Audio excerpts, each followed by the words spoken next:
Hello, I'm Michael Porter, and I want to share with you some of the ways I'm optimizing the kitchen. Not just reorganizing the silverware drawer, but actually making changes that are going to make your kitchen a little easier to use. We've got this area here. It's prime real estate in the kitchen because it's next to the stove, but we don't have any power nearby. So we haven't been able to use this area very well, and it ends up to be kind of a dumping ground. So what I've got here is off Amazon, I bought this fancy little outlet. Now this is not just a normal outlet, it's basically an extension cord. And the great thing about that is you don't need to worry about permits, you don't need to worry about splicing in wires, you just find an outlet and you plug it in. So the options we've got here is I could put it in the cabinet and I could route through the cabinets and plug it in somewhere if I have an outlet up there. You need a pretty big hole and you want to make sure to stay away from any structure like in the corners where the screws are going to be. I have an advantage here. This wall here is where the refrigerator is. I've already got it pulled out. There's an outlet right behind here. So all I'm going to do is feed this through, and I'm going to plug it in the same outlet as the refrigerator. The refrigerator doesn't draw a lot of power. It's a pretty new one, so we'll have plenty of power available over here. We can run the rice cooker, things like that.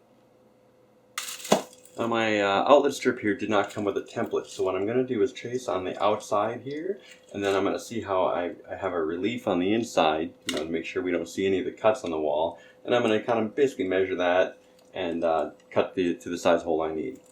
I'm going to use my oscillating tool here with the wood bit on it because this is wood material, and then I'll cut through.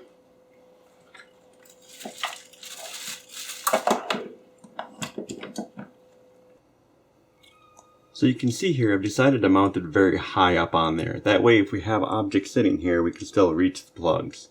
I've separated it from the wall just a little bit just to make sure you can get your hand in there easy enough. So you can see where I've traced the outside line and then I've drawn the inside lines where I need to cut. Now it's always best practice to draw X's on the area that you're going to cut out. That way it's just a reminder while you're cutting what area where you can make mistakes basically, and it's just not going to matter. So now I've got my lines cut and all I have to do is push this out. Now I can feed the cord through there. And now all I'm going to have to do is mount this and it will be done. Actually I've got it upside down there, but I'll fix that. Now before you put these screws in, you're going to want to pre-drill the holes. This kind of wood here will break off in chunks, and so by pre-drilling it we're going to make sure we give it a nice base to form the threads on. You want to choose a drill bit that's a little smaller than the body, not the actual thread part, but the body of the screw. So all I'm going to do is drill right in those two spots, and then I can install the last screws.